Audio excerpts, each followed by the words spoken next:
गिनती के पुस्तक उसकी 31 अध्याय को ध्यान करें। इस अध्याय में 54 वचन लिखा गया है। इस 54 वचनों में परमेश्वर यहोवा ने मूसा को आज्ञा दिए जैसे मिधानियों से बदला लेना हमें इसमें दिखाई देती है। हिंसा के प्रति हिंसा करना, परमेश्वर की बात हिंसा के प्रति हिंसा करना। रोमियों के पत्री में हिंसा के प्रति हिंसा नहीं करना है कहकर देखते हैं। वहाँ प्रेरित पौलुस ने रोमियों के पत्री लिखते हुए बदला लेना आपकी बारी नहीं, आप अपने शत्रुओं को भी अगर भूखे हैं तो आपके शत्रु उनको खाना खिलाओ कहकर लिखते हैं। तब उनके सर पे आंच डाले हुए समान कहकर कहते हैं। बदला लेना आपका काम नहीं कहकर कहते हैं। तो उस प्रकार का परमेश्वर यहाँ हिंसा के प्रति हिंसा क्यों करने के लिए कह रहे हैं, ये हमें सोचने की विषय है। ये हमें सोचने का विषय है। रोमियों के पत्री 12वीं अध्याय उसका 18 से देखे तो वहाँ 17 को भी देखेंगे तो बुराई के बदले किसी से बुराई ना करो, जो बातें सब लोगों के निकट बली है उनकी चिंता किया करो। जहाँ तक हो सके तुम बरसक सब मनुष्यों के साथ मेल मिलाप रखो। हे प्रियो, बदला ना लेना परंतु परमेश्वर के क्रोध को अवसर दो, क्योंकि लिखा है, बदला लेना मेरा काम है, प्रभु कहता है, मैं ही बदला दूंगा। परंतु यदि तेरा बैरी भूखा हो तो उसे खाना खिला, यदि प्यासा हो तो उसे पानी पिला, क्योंकि ऐसा करने से तू उसके सिर पर आग के अंगारों का ढेर लगाएगा। यहाँ आप लोग एक बात को नोटिस किए हैं क्या? बदला लेना मेरा काम है कहकर कहे हैं। तुम बरसक सब मनुष्यों के साथ मेल मिलाप रखो कहकर कहे थे। और वहाँ गौर से देखेंगे तो बदला लेना मेरा काम है कहकर कहे थे। इसका मतलब है कि बदला नहीं लेगा कहकर अर्थ नहीं है, वो खुद बदला लेंगे। और यहाँ गिनती के पुस्तक 31 अध्याय में वो ही खुद बोले हैं कि बदला ले। शायद अंतर आप पहचाने हैं कहकर मैं विश्वास कर रहा हूँ। मिदानियों से बदला लेने के लिए कहते कैसे? गिनती के पुस्तक 25 अध्याय में इस मोयाबियों ने, मोआब स्त्री लोग प्रामुख्य रूप में इस्राएली पुरुषों को मूर्तियों के पूजा के तरफ लेकर गए थे। उसी के कारण के वजह से मरी आकर बहुत से लोग मर चुके थे। कई हजारों लोग मर चुके थे। 25 अध्याय का 9 आयत में लिखा है गिनती के पुस्तक में, और मरी से 24,000 मनुष्य मर गए। इसलिए मिदानियों के ऊपर युद्ध करो कहकर कहे थे परमेश्वर ने। उसके लिए फिनेहास को तुरैया बजाने के लिए कहे थे, फूकने के लिए कहे थे। 12 गोत्रों में से 12,000 लोगों को एक एक गोत्र के हिसाब से 1,000 के रूप में 12,000 लोगों को लेने के लिए कहे थे, युद्ध में जाने के लिए कहे थे। उन लोग युद्ध में गए थे, सारे पुरुषों को मार डाले थे, स्त्री लोगों को नहीं मारे थे। तब मूसा ने क्रोधित हुए थे, जितने स्त्री लोग पुरुष का मुंह देखे हैं उन सारे लोगों को मार डालो कहे थे। जितने लड़कियों ने पुरुष का मुंह ना देखे हैं उनको रहने देने के लिए कहे थे। उस प्रकार के रूप में किए थे और लूटे थे सब। उस लूटा हुआ संपत्ति को 2 भाग किए थे। सेना लोगों को 1 भाग दिए थे और हाफ समाज को दिए थे। और सेना को जो दिए हैं उसमें से यहोवा के लिए प्रत्येक रूप की अर्पण दिए हैं। पब्लिक में से लेवी लोगों को प्रत्येक अर्पण निकाले थे। जब वो लोग हिसाब देख लिए थे तब कोई भी नष्ट नहीं हुए थे और कोई भी युद्ध में नहीं मरे थे। इस रीति में हम लोग सेनापतियों को और सहस्रपति, शतपति, ये सब 16,750 शेकेल था। योद्धाओं ने तो अपने अपने लिए लूट ले ली थी। Everybody benefited through this war. उन लोगों से लूट कर आए थे और ये लोग लाभ पाए थे। परमेश्वर उन लोगों को नाश करने के लिए जजमेंट दिए थे। ये है इसमें हमें दिखाई देती है। God's righteousness, condemnation of Midians. परमेश्वर जिसको कंडम करने के लिए सोचते हैं उन लोगों को कंडम करेंगे। परमेश्वर हमेशा न्याय ही करते हैं, वो अन्याय नहीं करते हैं। नो सेंटिमेंट, वहाँ सेंटिमेंट नहीं है। उन लोग इस्राएलियों के नाश के लिए कारण हुए थे और उन लोग नाश हो चुके थे। दैट्स इट, उतना ही। तो आइए हम लोग पहले वचन से ध्यान करें। पहली आयत 31 अध्याय। फिर यहोवा ने मूसा से कहा, मिद्यानियों से इस्राएलियों का बदला ले, बाद को तू अपने लोगों में जा मिलेगा। बदला जो ले रहे हैं वो लोग इन लोग नहीं, ये बदला जो है परमेश्वर ही कर रहे हैं। इस्राएलियों के पक्ष में मिद्यानियों को बदला लेना परमेश्वर का काम ही है। तब मूसा ने लोगों से कहा, अपने में से पुरुषों को युद्ध के लिए हथियार धारण कराओ कि वे मिद्यानियों पर चढ़ के उनसे यहोवा का बदला ले। इस्राएल के सब गोत्रों में से प्रत्येक गोत्र के 1,000 पुरुषों को युद्ध करने के लिए भेजो। तब इस्राएल के सब गोत्रों में से प्रत्येक गोत्र के 1,000 पुरुष चुने गए, अर्थात युद्ध के लिए हथियार बांध 12,000 पुरुष। प्रत्येक गोत्र में से उन हजार पुरुषों को और एलियाजर याजक के पुत्र फिनहास को मूसा ने युद्ध करने के लिए भेजा। और उसके हाथ में पवित्र स्थान के पात्र और वे तुरहियाँ थी जो सांस बांध बांध कर फूंकी जाती थी। ये जो सिस्टम है कहीं भी नहीं रहता है। कोई भी युद्ध में याजक आगे रहकर तुरैया फूंकने का सिस्टम कहीं भी नहीं रहता है। ये केवल इजरायलियों के युद्ध में ही दिखाई देती है। और जो आज्ञा यहोवा ने मूसा को दी थी उसके अनुसार उन्होंने मिद्यानियों से युद्ध करके सब पुरुषों को घात किया। सब पुरुषों को अंडरलाइन कर लीजिए। ऑल द मैन, मेजर, जो मेजॉरिटी पूरा हुआ है। मैन, जो लोग मिद्यानियों में हैं, जो लोग गिनने के लिए लायक हैं सेना के रूप में, पुरुष सारे लोगों को घात किए थे। और दूसरे जूझे हुओं को छोड़ उन्होंने ये भी रेखेम, शूर, हूर और रेबा नामक मिद्यान के 5 राजाओं को घात किया। वैसे ही इन लोगों को प्रोफेट के रूप में जो रहा था 22, 23, 24 अध्यायों में बालाक से जो मदद करने के लिए, बालाक को मदद करने के लिए जो श्राप देने के लिए आया हुआ बिलाम, ये जो बिलाम बोर के पुत्र था, उस बिलाम को भी उन्होंने तलवार से घात किए। 24 अध्याय में बिलाम अपनी घर गया कहकर लिखा है। 31 अध्याय पे आते ही बिलाम को घात किए थे। 9 आयत। और इस्राएलियों ने मिद्यानी स्त्रियों को बाल बच्चों समेत बंदी बना लिया और उनके गाय बैल भेड़ बकरी और उनकी सारी संपत्ति को लूट लिया और उनके निवास के सब नगरों और सब छावनियों को फूंक दिया। तब वे क्या मनुष्य क्या पशु सब बंदियों और सारी लूटपाट को लेकर यरीहो के पास की यरदान नदी के तट पर मोआब के अराबा में छावनी के निकट मूसा और एलियाजर याजक और इस्राएलियों की मंडली के पास आए।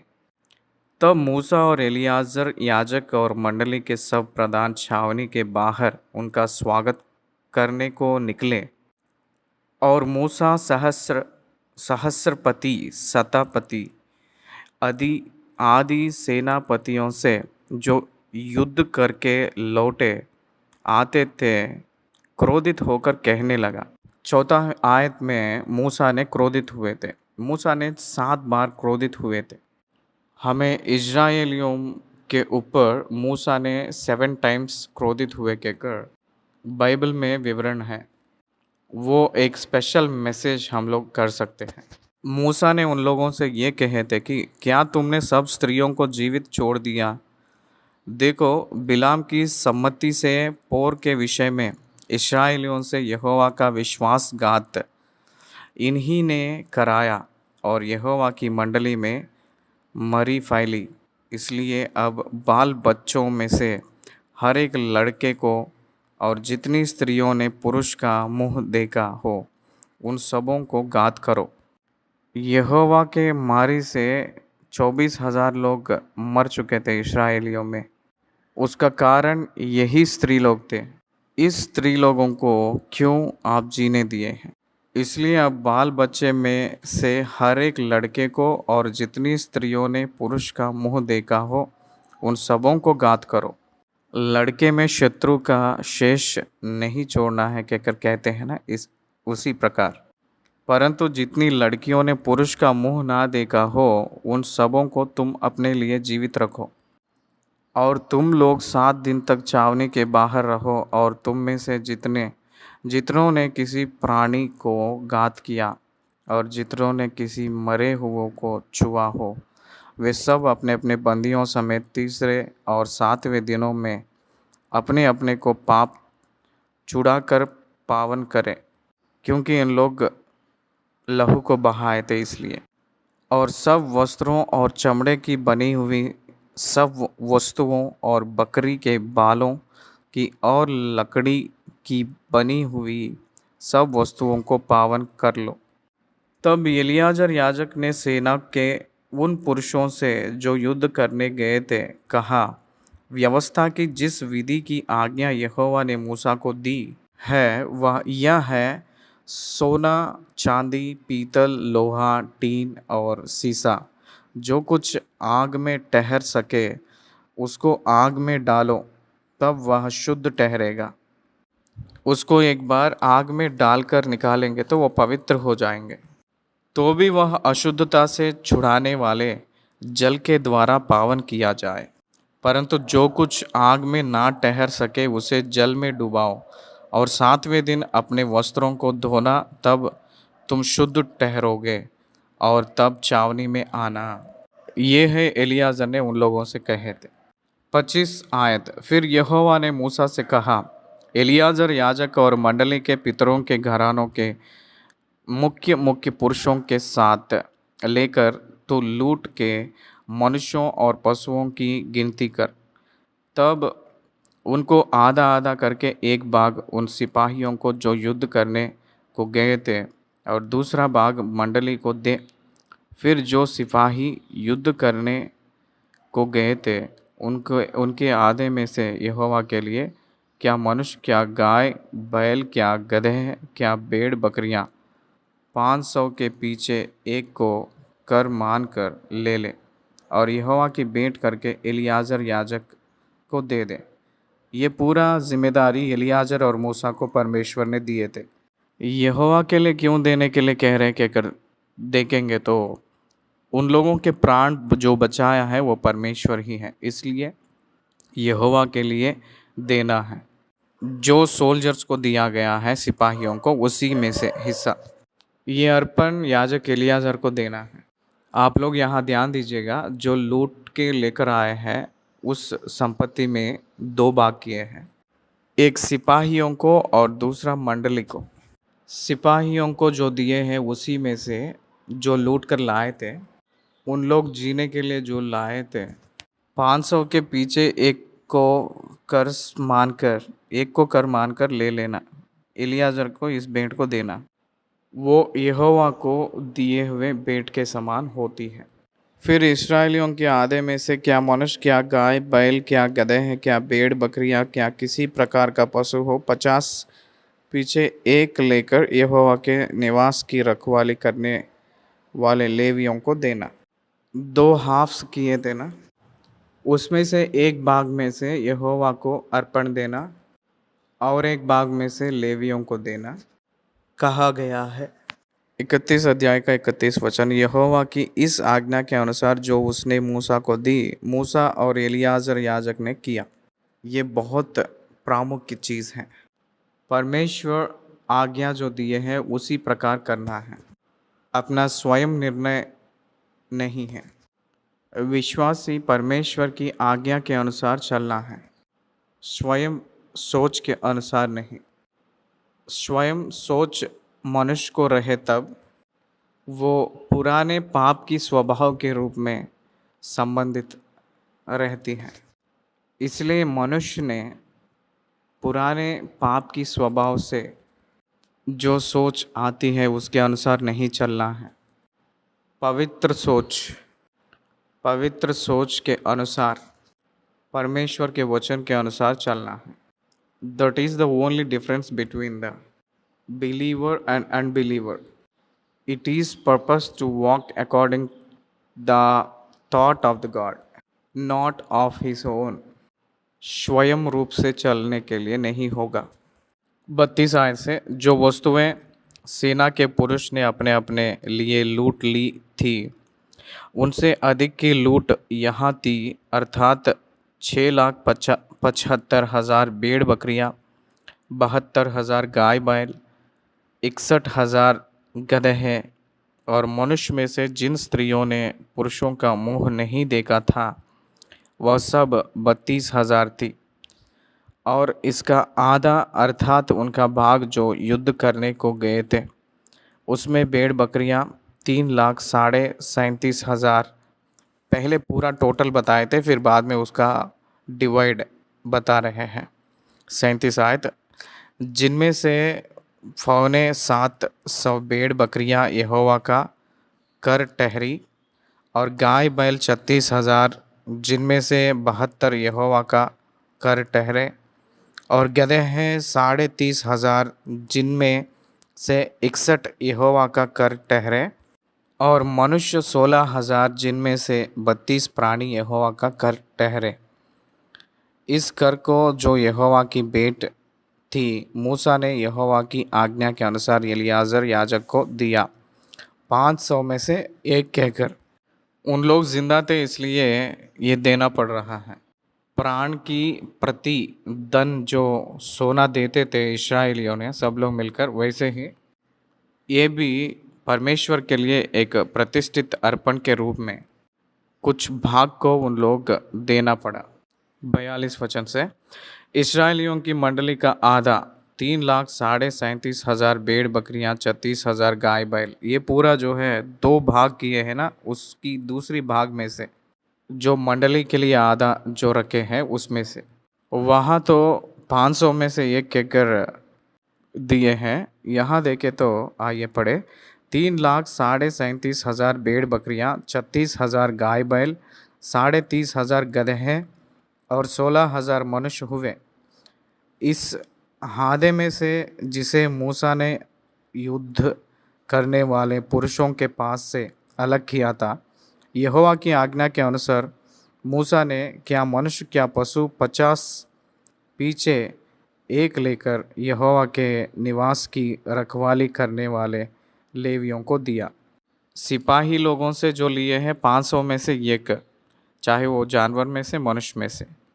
यहाँ 50 में से एक, इसका मतलब 10 टाइम्स ज़्यादा इसराइलियों की मंडली में से जो लिए हैं उसमें 10 टाइम्स ज़्यादा है, क्योंकि ये लोग तो नहीं जीत के आए थे, इन लोगों को सिर्फ मुफ्त में दिया जा रहा है। ये लोग मुफ्त में पा रहे हैं, इसलिए इन लोग 10 गुना सिपाही लोगों से भी ज़्यादा देना पड़ा। एक बात में कहे तो दशमांश। आप लोगों को और भी सिंपल इक्वेशन कह रहा हूँ।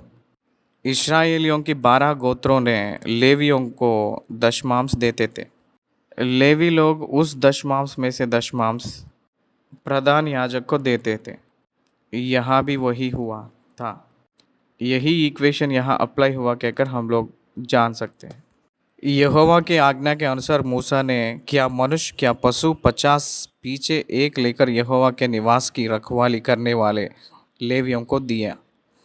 तब सहस्रपति, शतपति आदि जो सरदार सेना के हजारों के ऊपर नियुक्त थे, वे मूसा के पास आकर कहने लगे, जो सिपाही हमारे अधीन थे उनकी तेरे दासों ने गिनती ली और उनमें से एक भी नहीं घटा। No death, no death. मिदानियों के पुरुष सारे पुरुषों को मार डाले तो भी नो डेथ, नो कैजुअलिटीज। कोई भी नष्ट नहीं हुआ, कोई भी घायल नहीं हुए। What a great war it is. हम लोग यूक्रेन रशिया के बारे में अब प्रेजेंट सुन रहे हैं। आज 15 दिन है या 16वीं दिन है मैं जो रिकॉर्डिंग कर रहा था उस समय। यूक्रेन के ऊपर रशिया बहुत बड़ा सा युद्ध कर रहा है। यूक्रेन वाला ने कहा था 2 दिन में यूक्रेन को मैं कब्जा करूंगा कहकर रशिया ने कहा था। 15 दिन ख़त्म हुए के बाद में यूक्रेन की प्रधान जेलेंस्की कहा था हम लोग विजय के नज़दीक में हैं कहकर कह रहे थे। ये बात समाज को समझ में नहीं आया था। उतना भयंकर युद्ध में रशियन सोल्जर्स को 1500 लोगों को मार डाले थे कहकर यूक्रेन कहे थे। यूक्रेन लोग भी बहुत से लोग मर गए थे। दोनों पक्ष के सेना मर चुके थे। लेकिन इस युद्ध को देखिएगा, इस्राएलियों के ऊपर मिदानियों के ऊपर इस्राएली युद्ध किए थे, लेकिन एक व्यक्ति भी इस्राएली सेना में से घटा नहीं था। और मिदानियों ने टोटल पुरुष मर चुके थे। 12,000 लोग गए थे। तो कंप्लीट नेशन में उस राज्य में जितने भी पुरुष थे, सेना सिपाहियों के साथ पुरुष लोग भी, लड़के लोगों में से भी सब लोग मर मिटे थे।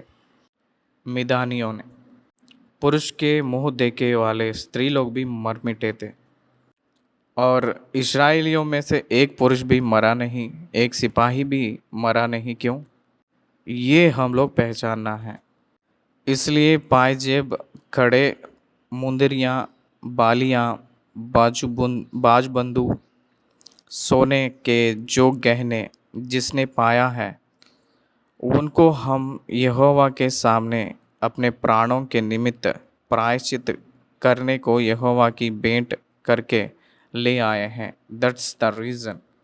वो पूरा मिला के 16,750 शेकेल था। हम लोग यहोवा को प्रत्येक अर्पण के रूप में दे रहे हैं भेंट। उन लोग जो परमेश्वर को दिए हैं अर्पण, उससे उसको ही नहीं, उसको छोड़कर प्रत्येक भेंट भी लेकर आए थे। 16,750 शेकेल परमेश्वर के लिए लेकर आए थे। अपने प्राणों को परमेश्वर ने बचाए हैं कहकर। That is the gratitude towards God. प्राण को मूल्य कौन दे सकता है? इसलिए उन लोग अपने स्वयं खुद आकर अपने मन से ये लोग देने के लिए तैयार हुए थे और दिए थे। 51। तब मूसा और एलियाजर याजक ने उनसे वे सब सोने के नक्शीदार गहने ले लिए और सहस्रपतियों और शतपतियों ने जो भेंट का सोना यहोवा की भेंट करके दिया, वह सब का सब 16,750 शेकेल था। योद्धाओं ने तो अपने अपने लिए लूट ले ली थी। यह सोना मूसा और एलियाजर याजक ने सहस्रपतियों और शतपतियों से लेकर मिलाप वाले तंबू में पहुंचा दिया कि इस्राएलियों के लिए यहोवा के सामने स्मरण दिलाने वाली वस्तु ठहरे। That belongs to the god's money. परमेश्वर के धन में वो रखे हैं। टेम्पल मनी होता है वो। टेम्पल डेवलपमेंट के लिए उसको इस्तेमाल किया जाएगा। इस अध्याय यहाँ हम लोग समाप्त कर रहे हैं। धन्यवाद।